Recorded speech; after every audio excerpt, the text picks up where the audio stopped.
Wednesday. All right. We are going to first talk about our wins of the week, and then we're going to get into a little interview with Amber. Yay! So happy to be here. All right, Vanessa, your win. All right, my win would have been Peyton's birthday. Her birthday was Wednesday. She was on spring break, so we got to spend the day together. I took off of work, and we had a yes-ish day.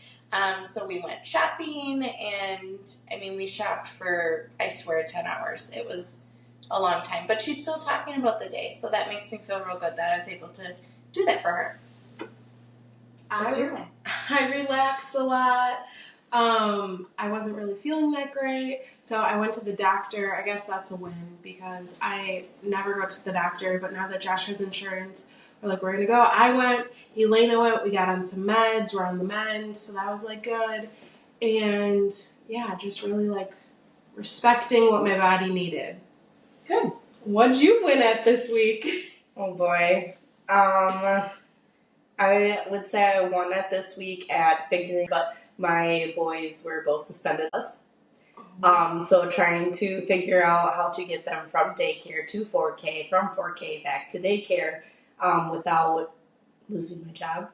So having a little bit of help, getting that all figured out, it was like a super stressful moment, but now I think that we've got it. Next week is spring break, so we get a little break.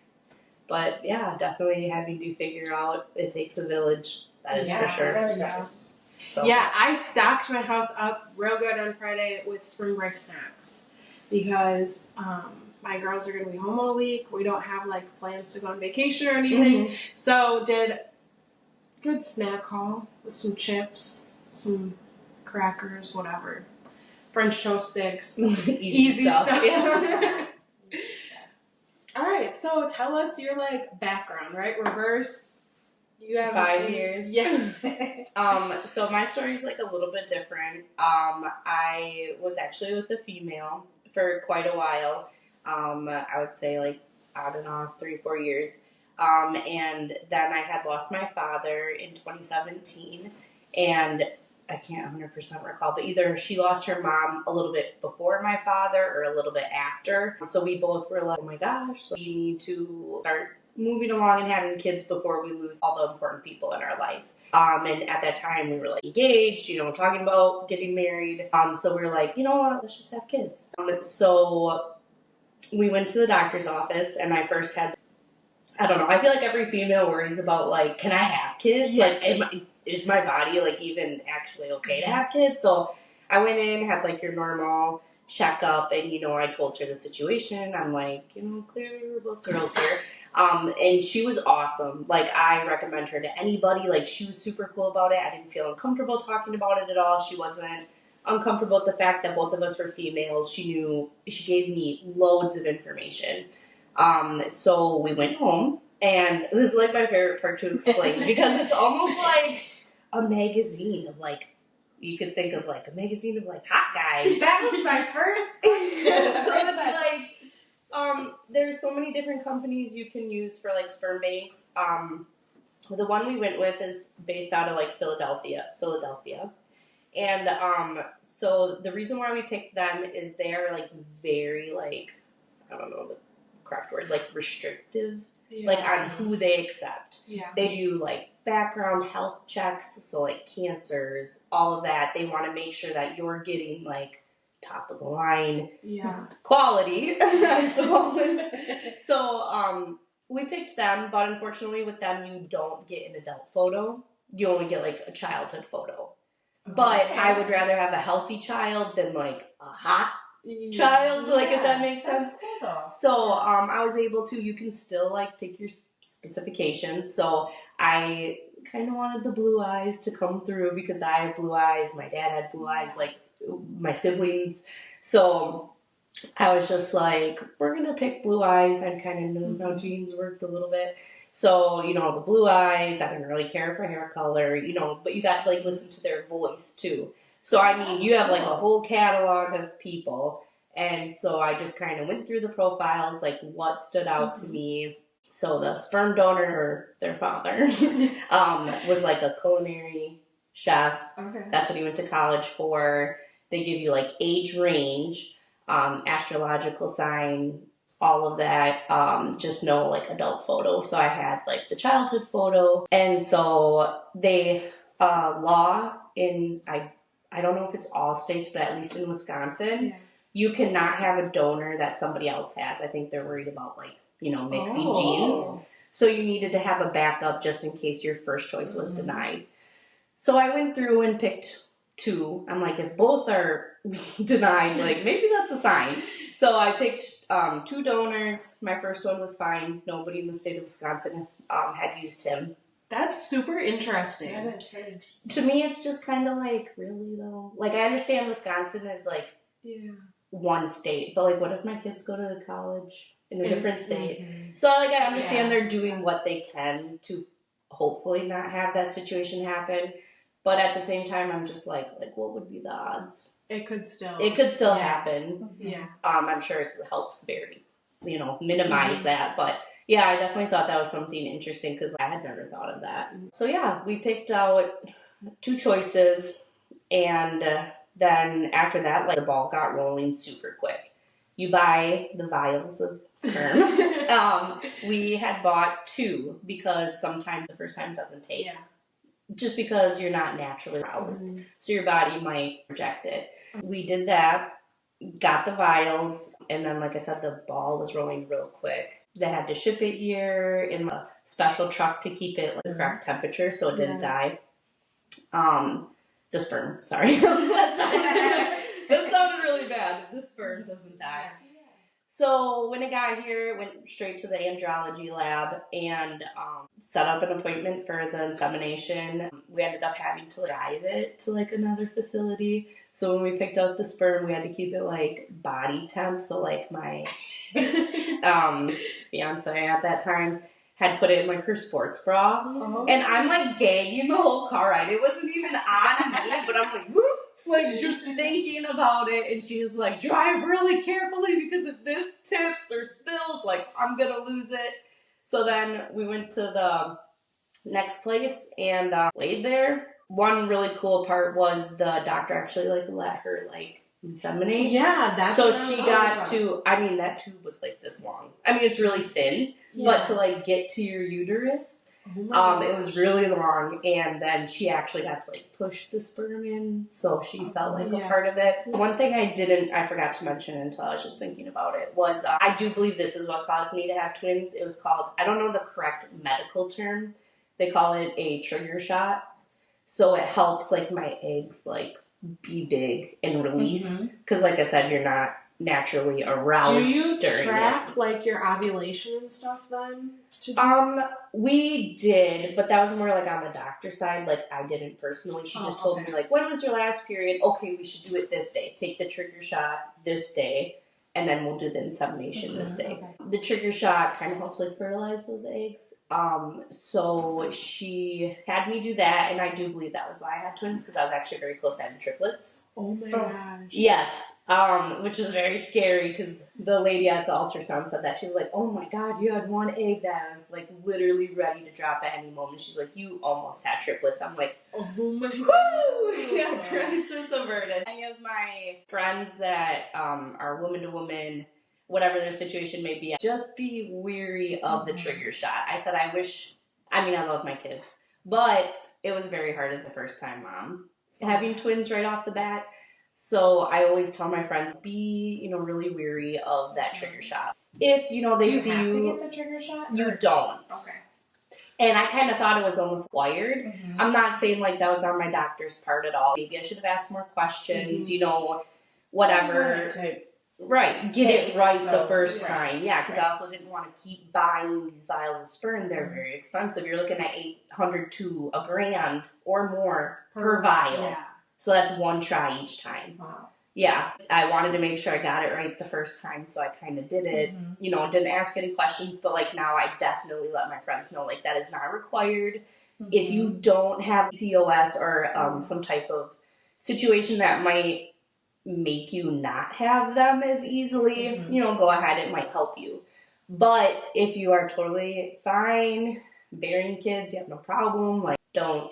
So twins don't run in your family, or they do, but like really far back. I believe I was told like my grandma's like siblings or like someone on like my grandma way back there. But like it's actually like kind of funny because my mom always joked about me having twins. Really? Like as a joke when I was younger, she's like, I hope you have twins because me and my sister are 5 years apart. We used to bicker all the time.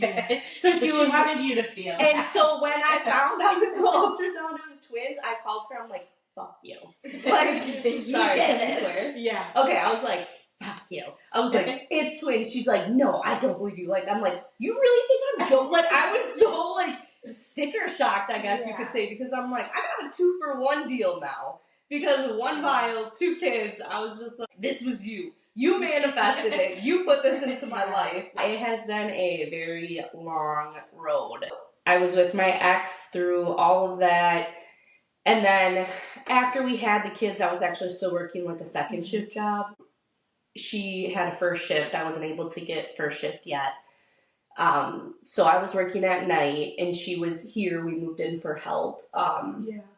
And I don't want to say too much just in case like this comes across to her or something. Because I'm not really one to like talk shit about other people.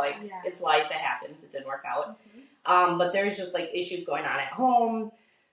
Where my mom, was like, I see this, I see that. And then just like me also being home on maternity leave, like I seen some things like, yes, she was working, but like I was also exclusively pumping. They were 6 weeks early, so they didn't know how to latch. So I was also going through postpartum depression. Yeah. I was going through like so many millions of things that I just did not feel like that help was there from her.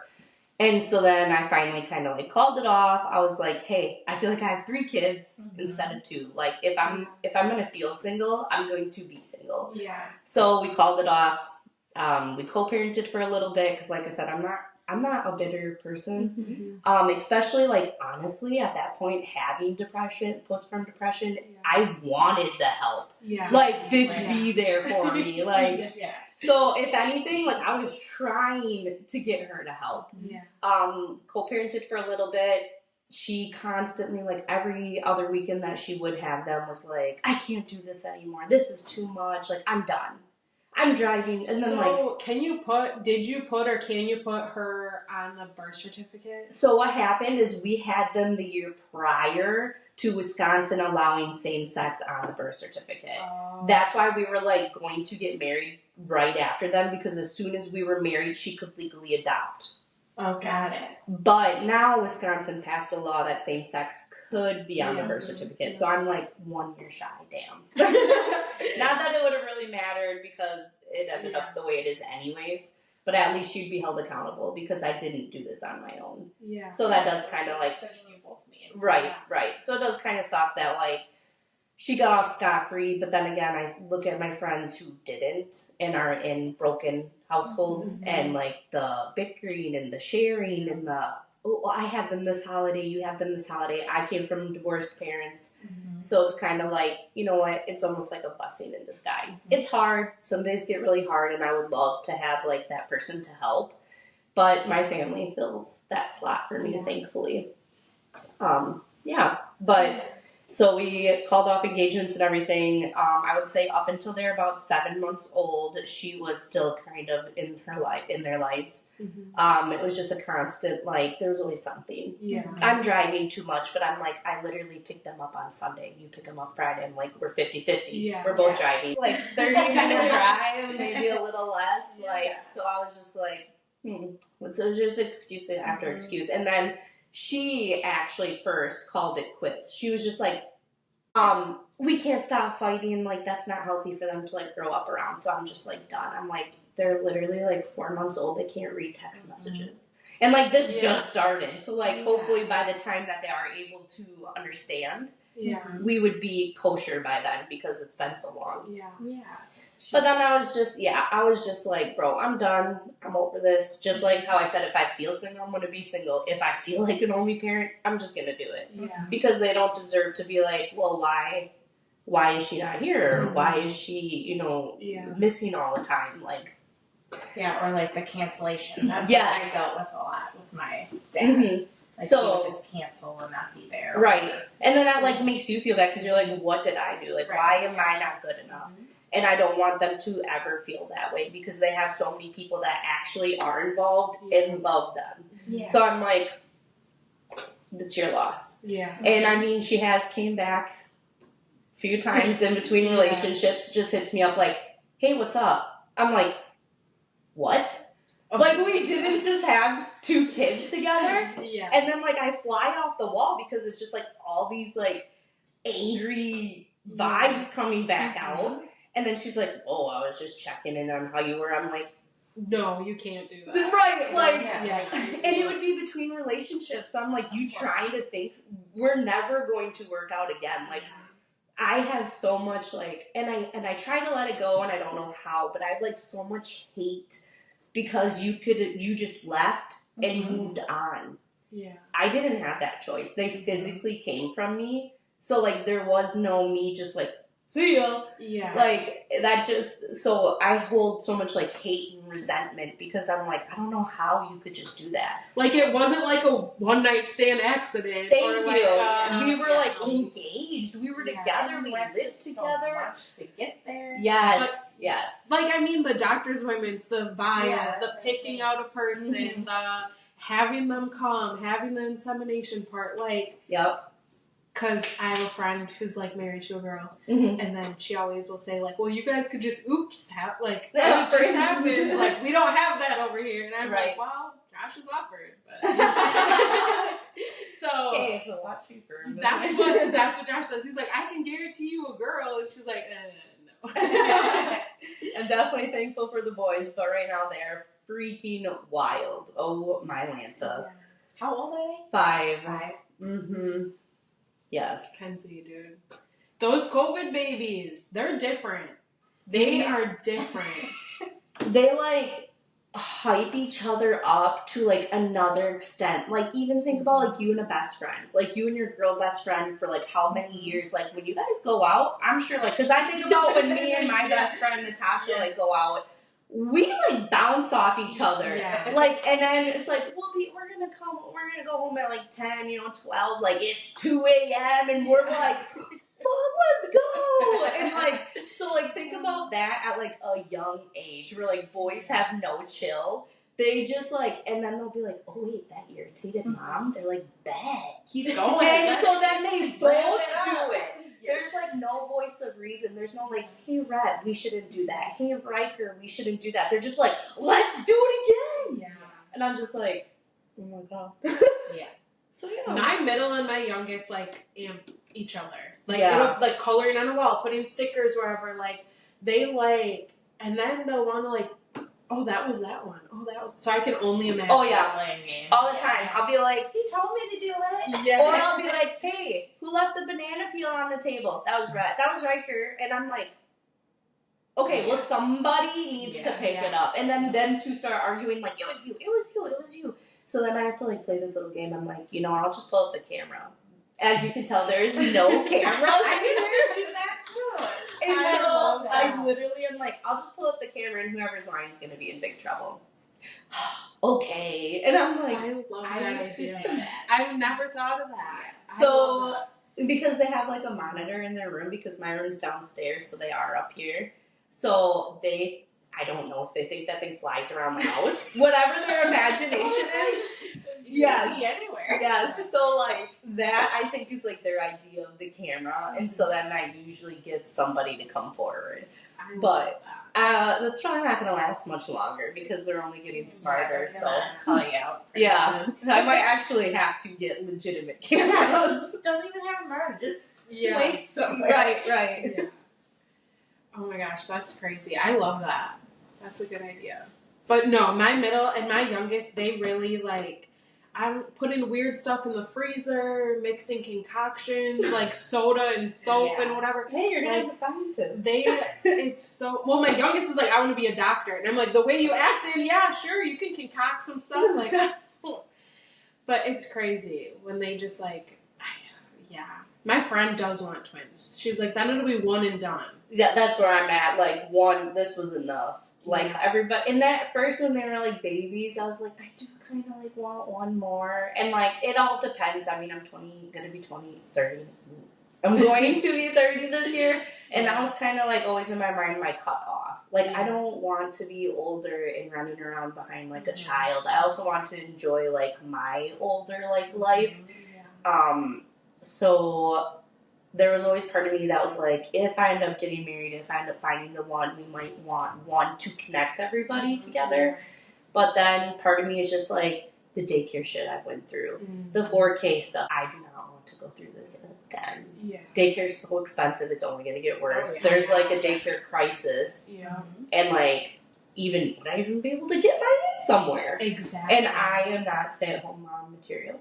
I tried for a month. I had my kids on a daycare wait list over by their school.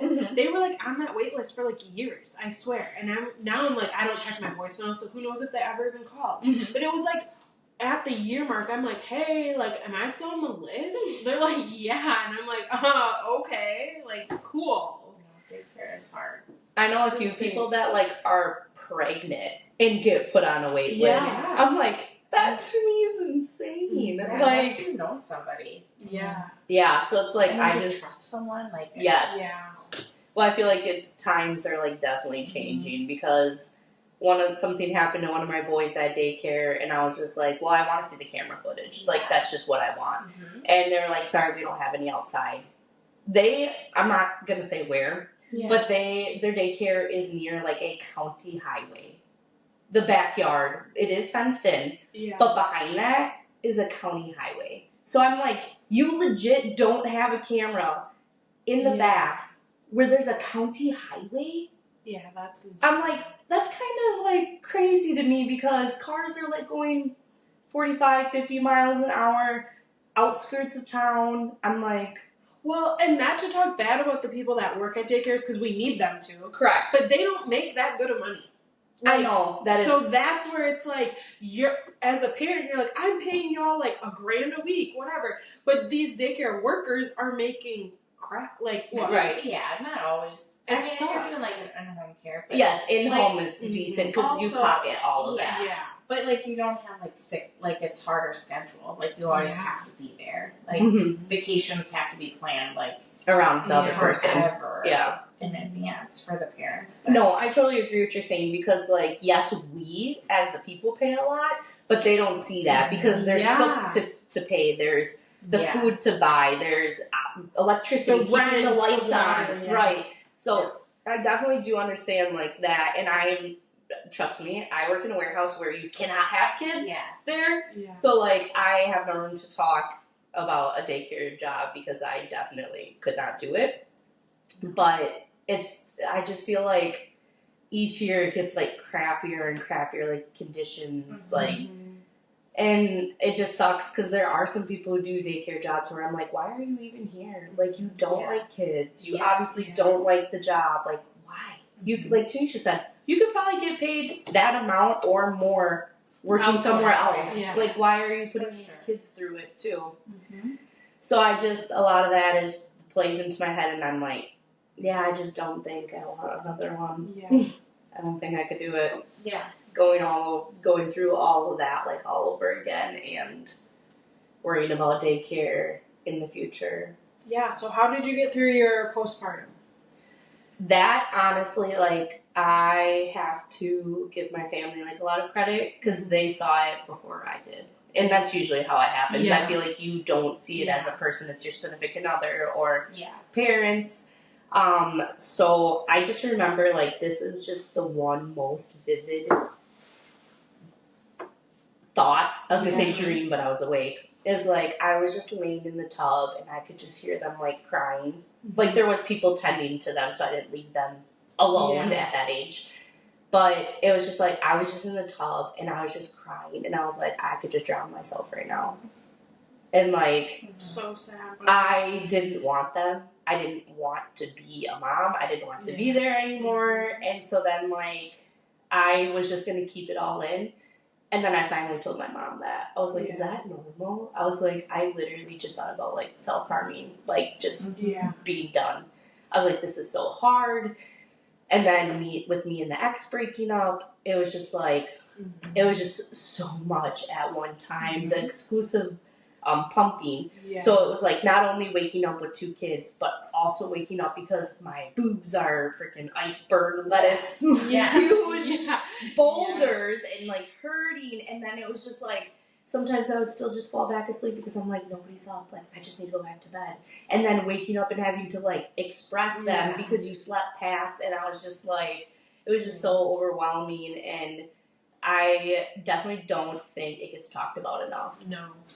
I really don't. And so any like new mom that I know about, friends or anybody I see on Facebook, like I always private message them and I'm like, please, if you need it, like ask for help, go to therapy, talk to somebody, because like I was so close like in the tub that day. I just like, that is one thing I just remember so crisp and so clear. Because it was, like, scary. Like, I look back at that now, and I'm just like, I don't want to tell anybody. I don't want to talk about that time. Right. But I just don't want anybody to go through that because it was, like, really, it was hard. Mm-hmm. That was something that so nobody talks about. I didn't pump, but some people don't have somebody, too. Yeah. I breastfed. So, like, each time, so I did it 3 times, they, like, crack and bleed. And, like, you just kind of have to, like, push through the pain. And it's, like, that brings you to like, oh my gosh, I know this is what I want to do. I know this is like the right thing. Yeah, because they tell you breast is best. So it's like, but you have to just push through that like pain, and it's like at some point, you're like, is it worth it? In my mental health. Yeah. Yeah, then that's kind of what I went through too, because I was pumping. And then, like I said, I was not pumping as much as I should have. So my supply did dwindle down. Yeah. And so I'm like, why the am I even doing this? Yeah. Like, I literally am mixing formula with breast milk. So why don't I just stop? Yeah.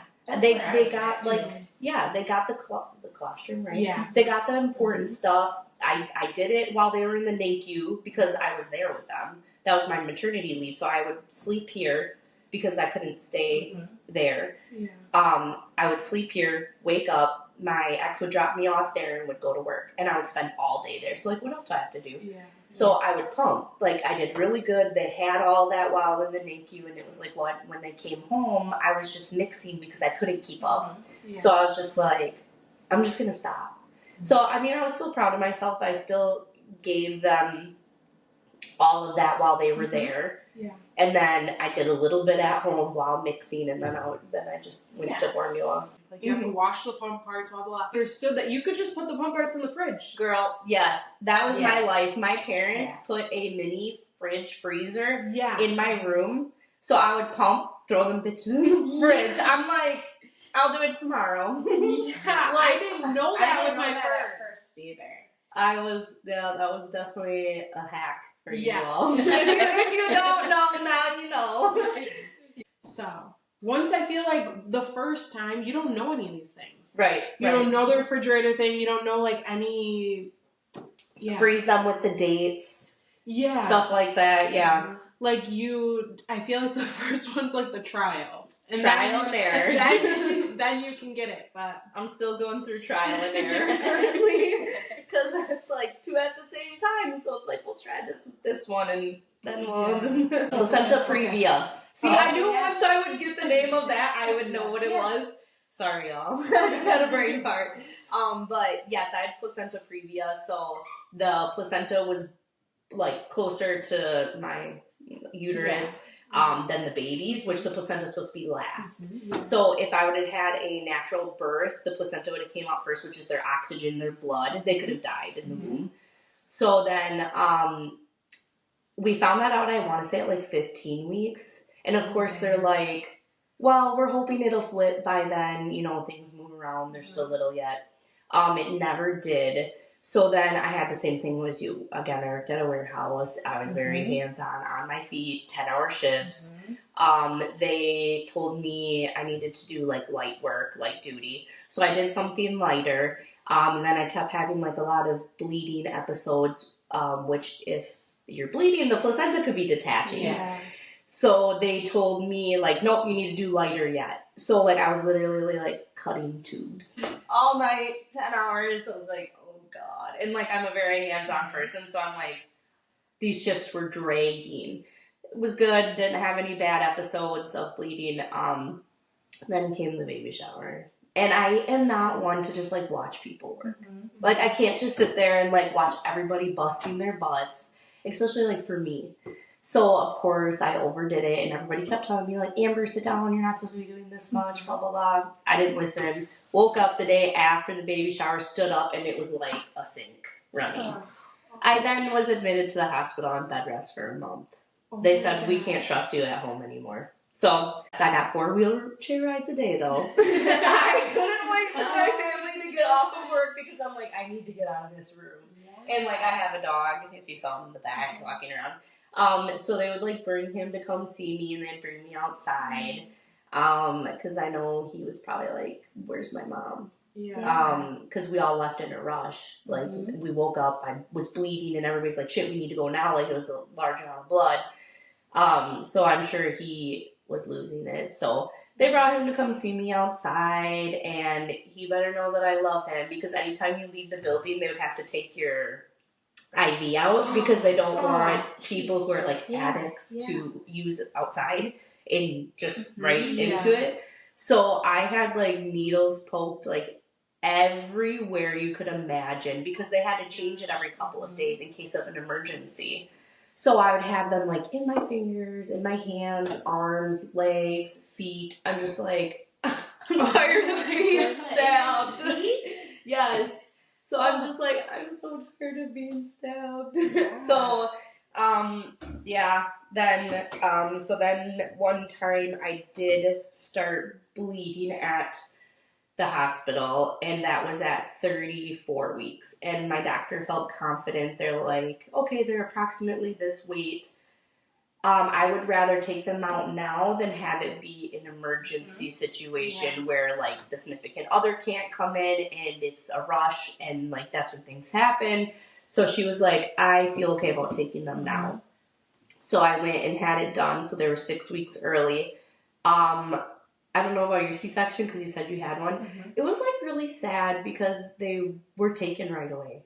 I didn't get to see them. I didn't get to kiss them. I had the curtain up, which if I would have known, I wouldn't have been able to see them. I think I would have had it down so that I could at least see.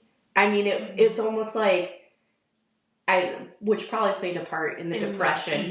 Because it was like you felt used. You know, they took what they needed, sewed you up, took your kids, and then you got put in a room all by yourself because my significant other obviously went to go see the babies.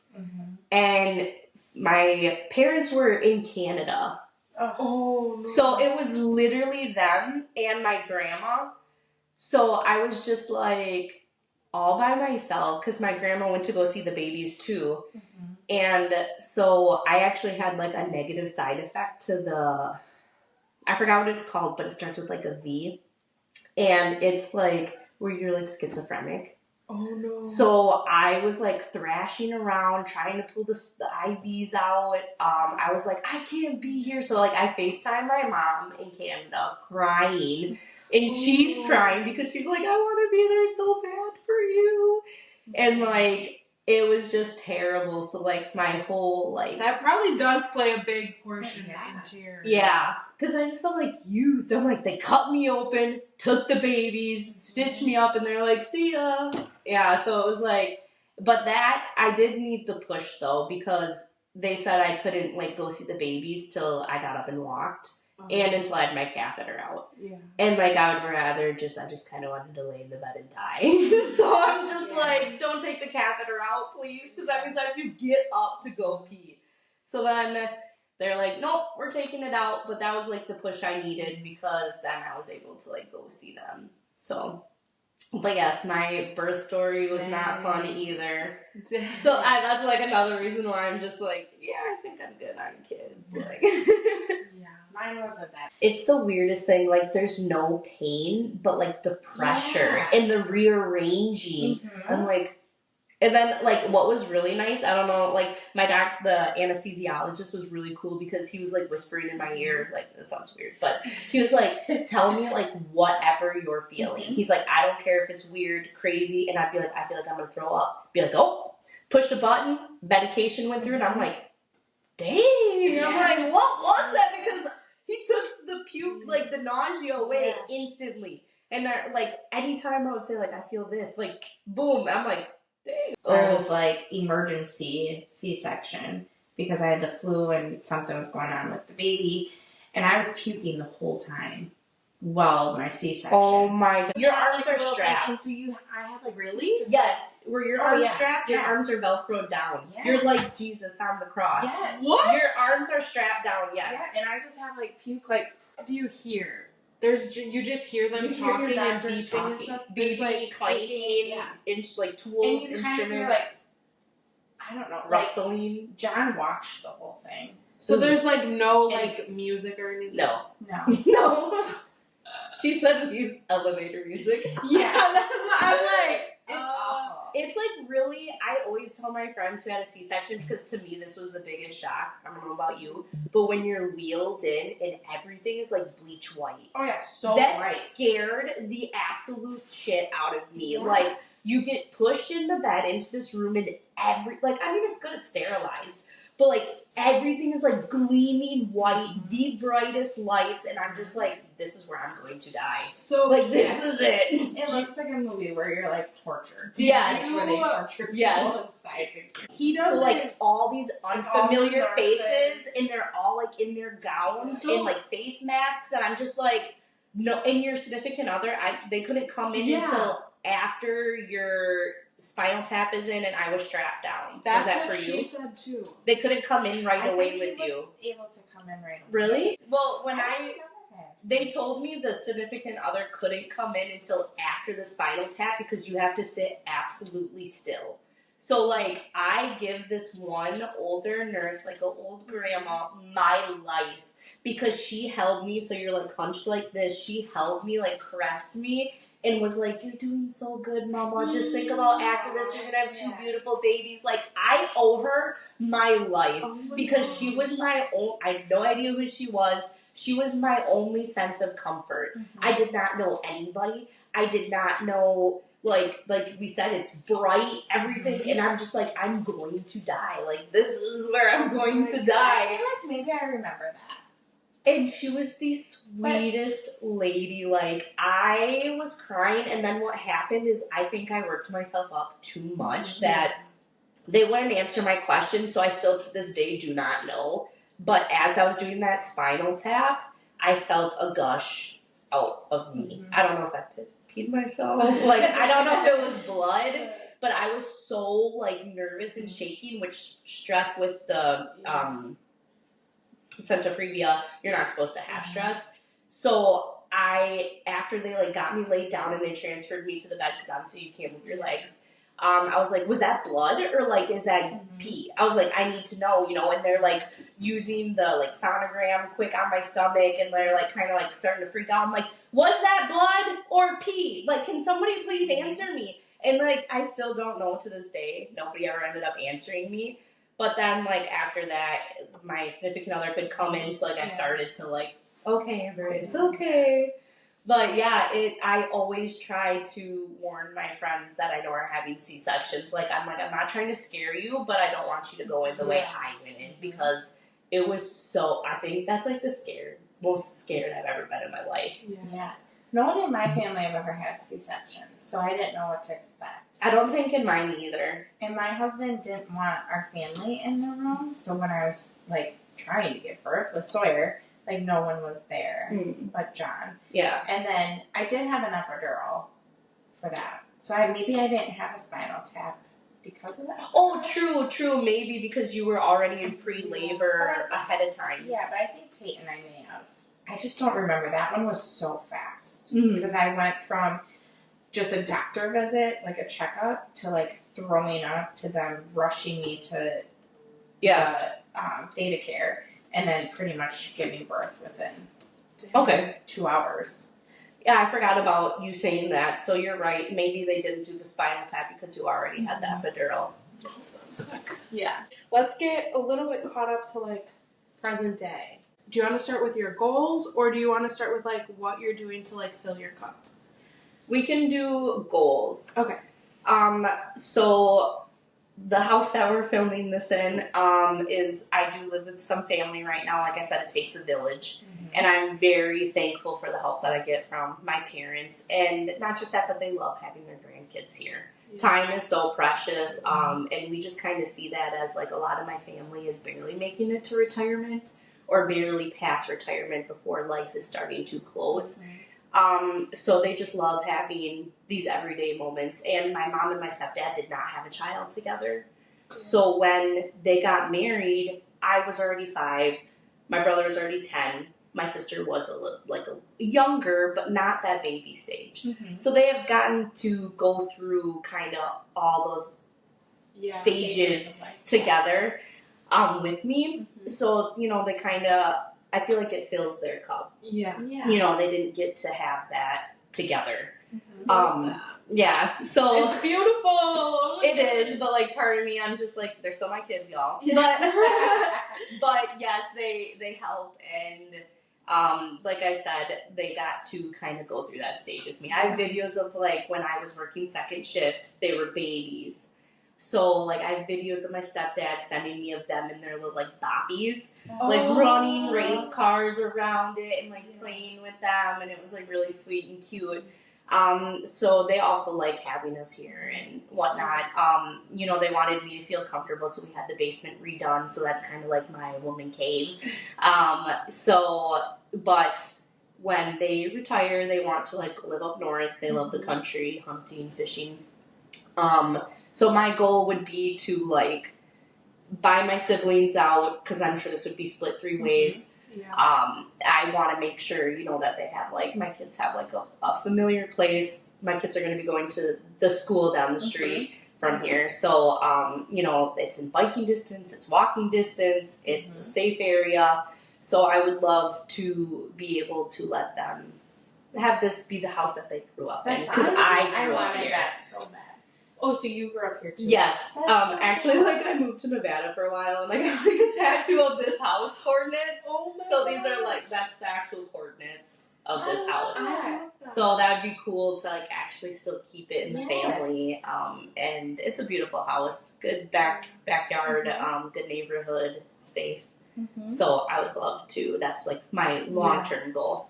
So what I was kind of telling Tanisha a little bit earlier when we were talking is, I take, like, majority of my taxes, or at least half, and I give them to a safe person that has them in, like, a high-interest savings account. So I am slowly working towards that goal. I do keep some, just because holidays can get a little weird sometimes. My kids are only getting older, and it's, like, summer fees are coming up for daycare, and that's, like, mind you, 2 at a time. You're looking at, like, $500 plus for them to, like, do these field trips and whatnot. And it's summertime. So, like, I want to make sure that they also have, like, a good childhood. So I do pocket some of that and save it, and then put the other half into that high interest savings so that I'm accumulating throughout.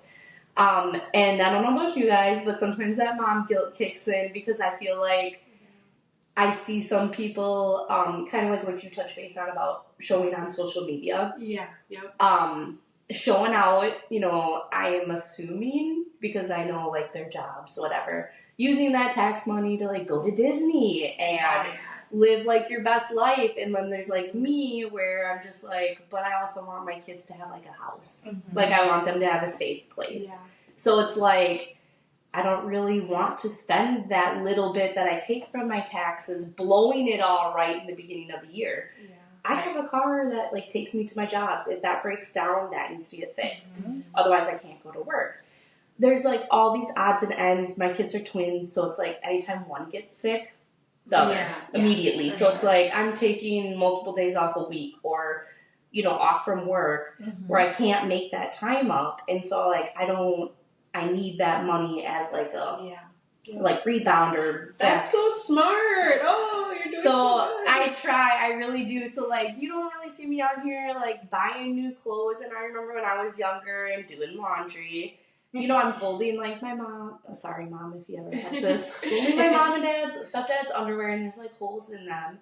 And I remember saying, like, why don't you get new underwear? Like, in my mind, it's so simple. Like, go to the store, get underwear. They're like, because we spend our money on you.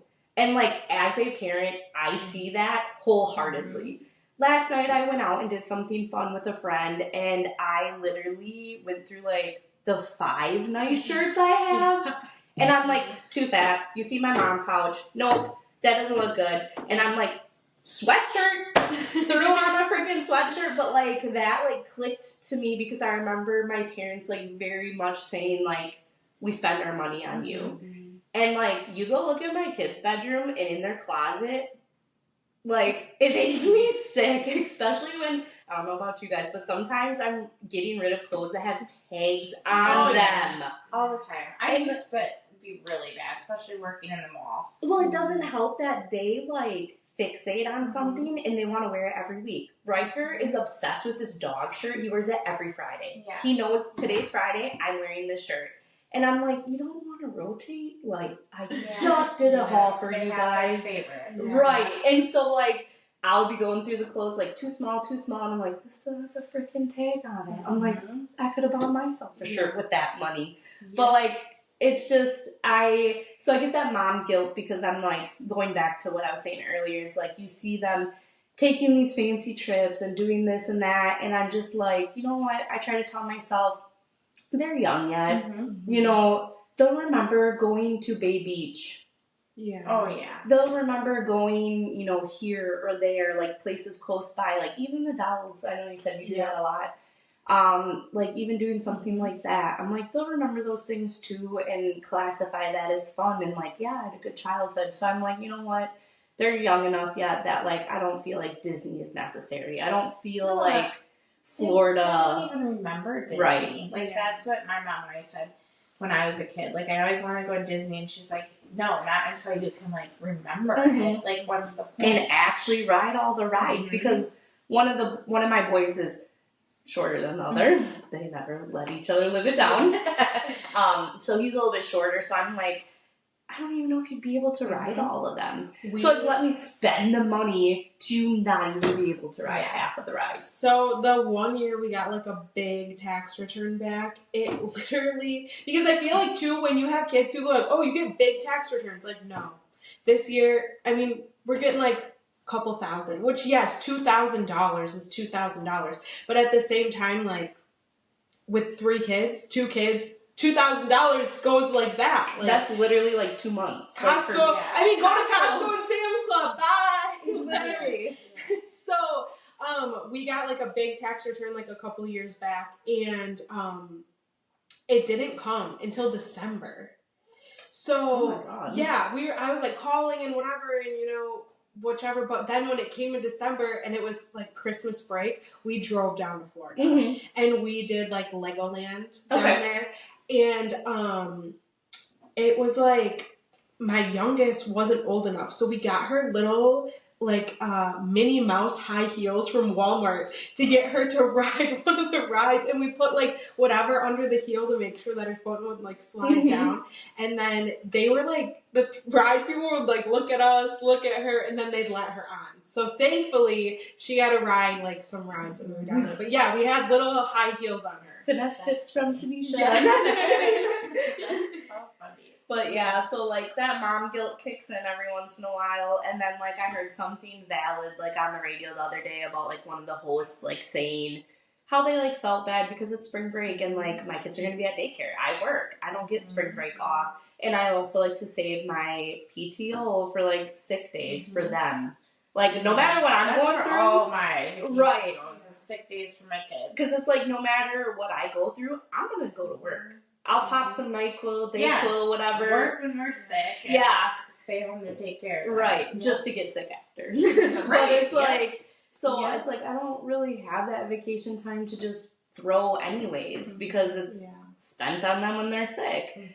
So it's just like you get that mom guilt where it's like, well, Sam from daycare said, and I'm like, okay, well, Sam from daycare. Like, so, you know, they're starting to talk and like, so they're getting these, you know, situations from friends like, oh, they went to go see the new Teenage Mutant Ninja Turtle movie. Like, and I'm like, one trip to the movie theater is like $100+ guys. Like, and the last time I told you to be quiet about the snacks in your backpack, you very clearly stated to each other when Rhett was like, "Oh, Mom, but I want those." Racker's like, "We have stuff in our backpack, Rhett," and I'm like,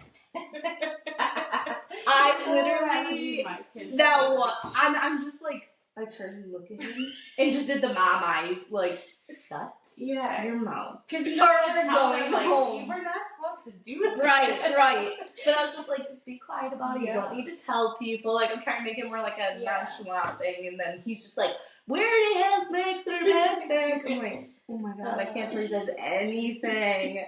So we try to not go to the movies, but it's just stuff like that mom guilt that you guys. My one cousin said they only ever did the movies, like it was like their Christmas break thing. Mm-hmm. So like once a year she took her kids to the movies, and that was like what they did on Christmas break. And I'm like, I kind of love that. My husband's big into movies, so we usually like rent like the Fandango or whatever, where you can rent them on your TV, because he likes it because then we can pause it.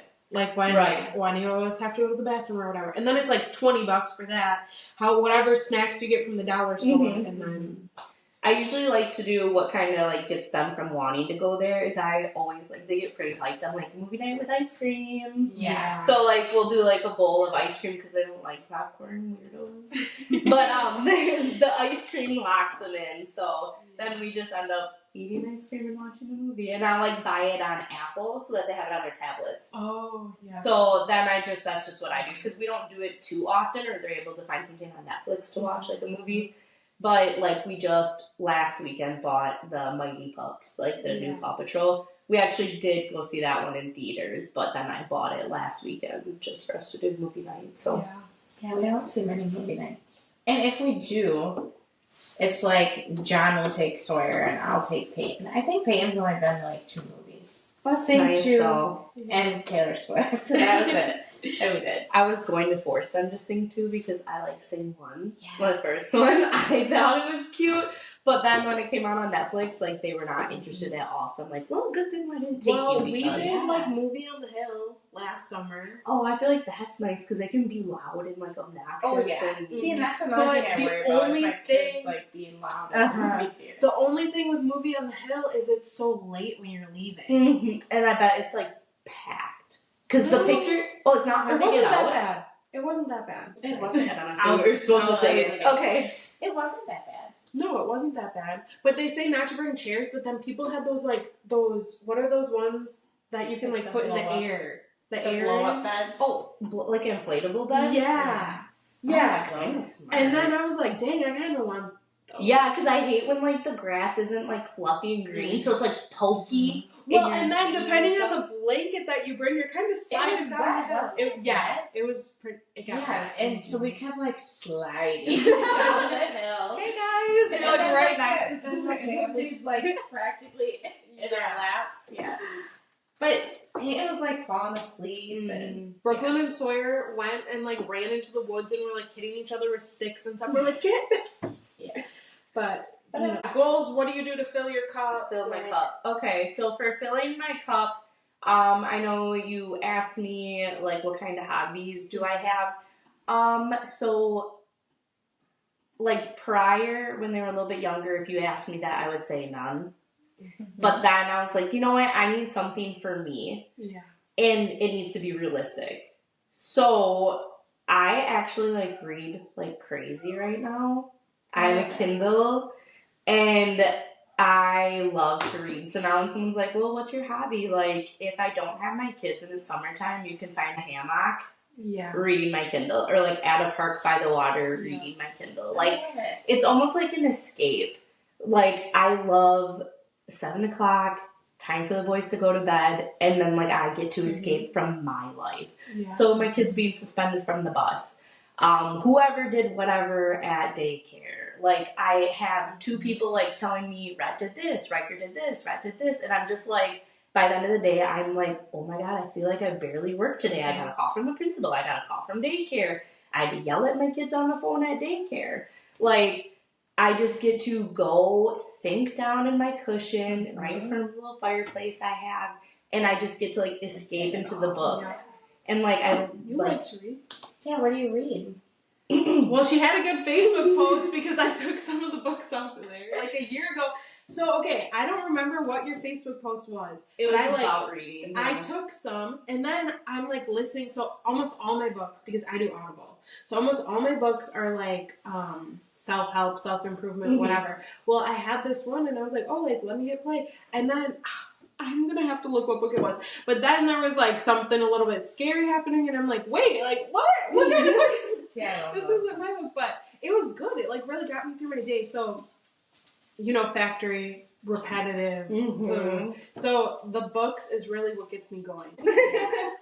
I do think I need to cycle some of those in, and like maybe I should do. I have like this thing called Libby. It's kind of like Audible, but it's free. We have that too. I think I need to listen to like some more of those, or listen to like better podcasts, because I'm like, when I read, it's all dark smut. It's like murder, sexual abuse, stuff like that, because it has to catch my attention.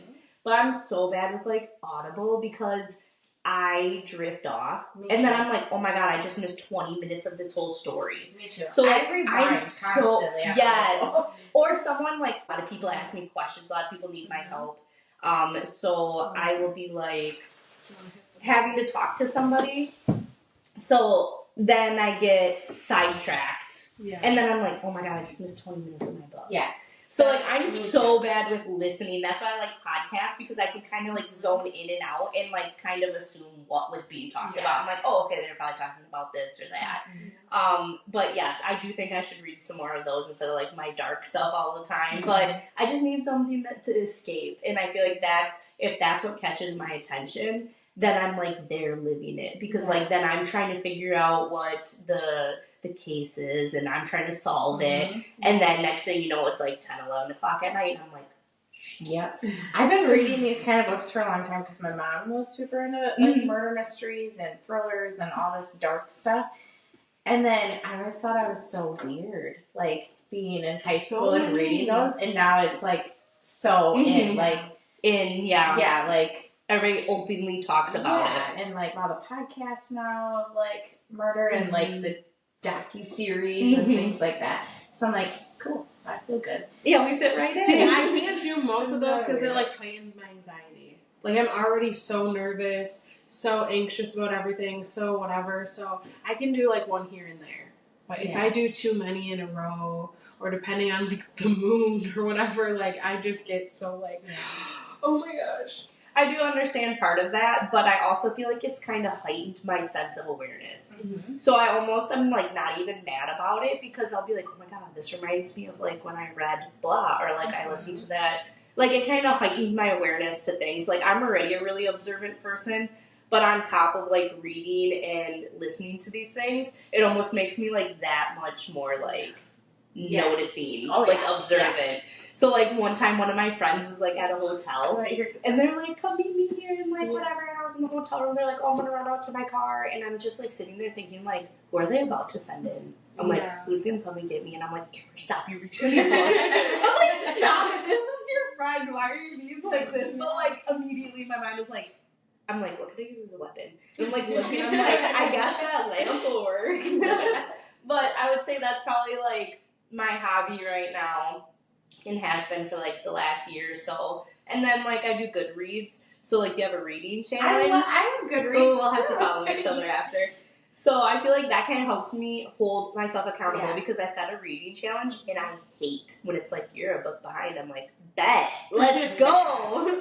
I've been slacking on my reading because we've been doing like a lot of self-help books. So like reading that, so I have to get back into it. And I wish that I could give myself more time to like just go out of my house and read, like without my kids, because I feel like I'll like read while they're playing at the park, and I'm constantly interrupted, but I never just get like that time, unless I want to sacrifice my sleep. I was gonna say that actually ropes into something perfect. If you had seen the other podcast, Tanisha mentioned how like sometimes the reason why she takes her kids out is so that she can get a break, and I have never related to that more, because just like you said, I will be like, let's go to the park, mom's gonna read her book, you're gonna play. It's just like, I totally feel that to another level, because I will literally be like, you are driving me insane in the house, let's go. I don't care what it is we're doing, park, Badger Sports Park, inflatables, Monkey Joe's, like, go crazy, go wild, so that when we get home, we're calm. But, like, yes, right, like, we have such a good routine, and I really do feel like kids strive on routine. So, like, they go to bed from, like, 7 to, like, 7:30. It just depends. Like, sometimes I'll read a book. Depends on how crazy they're being. So, like, as soon as they go to bed, I'm like, book. So, like, I always give that time to myself before I go to bed. To, like, calm down and, like, reflect on my day, escape from my day if need. So that's, like, I would definitely say that's, like, how I fill my cup. That's my hobby. And, yeah, I don't think I ever mentioned, but Riker actually is diagnosed with autism. Okay. So that's, like, a whole nother part of my life. He has therapy almost every day. So it's, like, it's a lot. Like, coming home from work and having extra people in the house. I love them to death. We are all very close. We text. We send each other videos. They help me if it's a weekend and I'm like, hey, he's doing this. What's the best way to handle this? Don't get me wrong. Like, I love them being here. But it's just, like, you know, having extra people in your house all the time. Like, that takes a toll on you, too. And then it's, like, you almost have, like, double parenting. Because I'm learning from them how to behave or how to react when he has triggers and whatnot. So it's, like, it's a lot. So, like, to be able to escape, I can't say that enough, is, like, amazing to me. And I'm so glad I picked up reading because it saved me on some pretty crazy. Oh, moms don't really give themselves that. No. So it's good that you found that. I love that for you. Because I don't think I really do. No, yet. you don't. My kids are, like, attached to me. And then, like, to the moment, like, I'm cuddling my kids to bed, and then Sawyer's 11, so and then they wake like, up early. Mom, and they wake up really early. My kids could stay up and party all night and still wake up. That's mine. Like, they're just... See, I have the mornings. My kids are sleeping in. I have the mornings to, like, get what I need done. I wish. Yeah. I would do anything to, like, on a nice summer day, get a cup of coffee and sit out on the front porch, but they always wake up before me. Dude, my kids would sleep till, like, 11 if I let them. Anywhere between 5 and 6. Lately, they have been sleeping in a little bit, but I also think it's helping that it seems they've been skipping their naps. Oh, okay. So we're starting to, like, move into that. I think they're done with naps, and they're going towards kindergarten anyways, which they don't nap. But I noticed at daycare they're not napping as often. So I feel like that's been helping with them sleeping in a little bit on the Saturday mornings. But I'm telling you, anywhere to 5 to 6, my kids are up and ready to give her, ready to rip. Like my kids every morning when I'm home. Like when I'm home, Peyton just her room's right across the hall. Mom, what? I think she's dying, but my kids are very loud. But yeah, they're ready to go. And breakfast. Yes. I'm hungry. I'm like, oh, let me have coffee, please. That goes into something that you mentioned before about with tablets. Yeah. That is the only time I give my kids screen time, is those early mornings. Because a bitch needs sleep.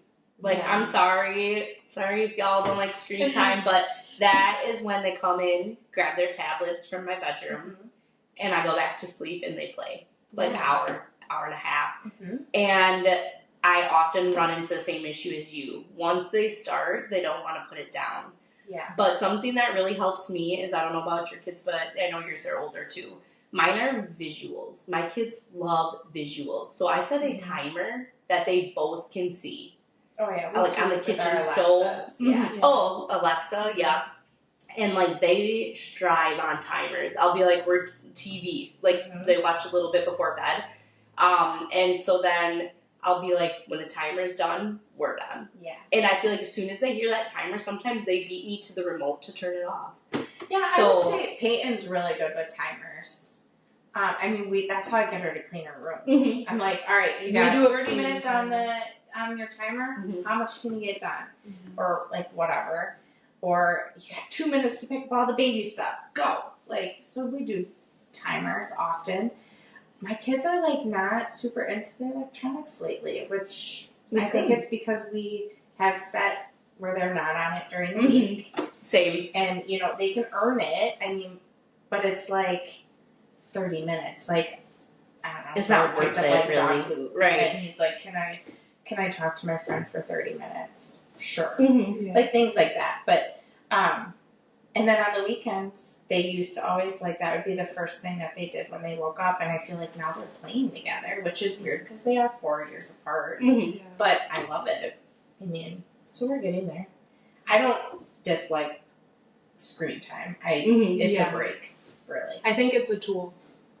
A parenting tool that we have nowadays. I remember like being younger, and when I would see a kid in front of a screen, I was like, I am never gonna that's be how I that was. mom. And now I'm just like, have it, take Yes. it. Like I don't care, leave me alone. That's Like how I was. I get so overstimulated sometimes because they're little, so they want to be on top of me, and I'm just like, I can't. Like I get like the ick. I'm like, I love you guys to death, but like I can't. I need space. I am overstimulated. Like I need you to get off, please. And I'll be like, go on your tablets, watch a little TV. Like mom needs a break. Yeah. Because sometimes I just get in like when I get overstimulated, like I get angry. Me too. And you don't want to scream Don't at them. wanna I'd lash rather out. put an iPad, TV, whatever, than me Then yell at my scream kids. at my Yeah. Right. Same. Yeah. And that's So- how I feel too. And I'm all about feelings, so my kids like no. Mhm. So like me just saying like I can't do this right now. Like just you need to go do something. I need my space. I feel like my kids are like that now too. They say the same thing. Like, Mom, I just need space right now. Mm-hmm. And they'll go calm down, and then we're back. Right. You know? But you see at my house bouncing balls. Like, No, he like shoots them at the wall, and it's like, we get it, you're a baller, but like, hey. I bought him a silent ball too. Like, Yeah. and I don't. My husband, they'll play catch in the house. Like, I hate it. But the noise of a bouncing ball just drives me up. I Because couldn't he like, imagine. boom, boom, boom, boom, Yeah. like, yeah. Like, and constantly, too. I'd be like, Yes. can you not? Like, I've hidden the balls. Like, I don't Let's even play hide and seek. I love this. I love getting like other input, other. Yeah. That's like with the timer thing. Yeah. Like, I had never thought about that. And then, like, ever since I did, it's been a big help to have that visual. Yeah. I mean, my fridge is full of, like, visuals, like, red checks for bad days, green for good, you get a treat. Yeah. Like, I believe in positive, like, yeah. you know, feeding the positive instead of, like, always being the negative. Yes. Okay, you got in trouble today, so that's, like, one less treat. You can have one for being good at 4K. Like, I want that like, I try to push that more positive than always looking at the negative in my kids, because you could look at the negative all day and then you're just going to be, like, screaming at them always. So, yeah, I definitely think, like, you know, like you said, some things will help for some people, some won't. But that's why everybody's different. That's why every family is different. Every kid reacts different to things. Yeah. You know, you just gotta figure out what ticks for your family. And I always Still trying to figure it out. and I always just feel like nothing's wrong. Like, I hate when, like, well, you know, they say you're not supposed to do this. They say you're not supposed to do that. And it's like, yeah, but your family's different than mine. Because, like, I knew Riker, something was different about him from a baby. And my mom was always like, Amber, he's too young yet. You can't tell. I'm like, Mom, I know. He's different. There's something different. So I had him checked at an early age. So he's been having help for quite a long time now through therapy. So, But that's like, you just need to trust yourself. yep. And that's like, I'm a Advocate big for advocate. your child. Well, I'm a big advocate for trusting yourself. Like, you don't need 100,000 opinions. You didn't let your mom, like, thinking, whatever. You know, like. Yeah, I didn't not get him checked out because of what she said. I did it regardless. Yeah. Yeah. And you'll Advocating have for so your many kid. people like say different things. Like I have people saying I need Sawyer tested for ADHD, and then like his teachers are like no, but they don't like believe in that, and like it's just everyone's beliefs get in the mix of it, and you just have to do what's best for your kid. And advocate. I mean, even as an adult, you have to advocate for yourself. Yeah, I'm really big on advocating for your child, whether it's the doctor, because you think, like, they have a degree, they know better than me. They told me, like, Rhett's lungs sound fine, you don't need a x-ray, and I'm like, I want an x-ray. I'm the one who hears him coughing non-stop. Like, there was one point where he literally did not have a second of not coughing, and it was driving me mentally, because like you said, the ball, Yes. it was just like a cough every 5 seconds. So I was like, no, I want an x-ray. He had pneumonia. Oh my god. So I was like, good thing I decided to get an x-ray, huh? Otherwise he would have not gotten better, it would have only gotten worse. Yeah. So it's like, advocate for your kid.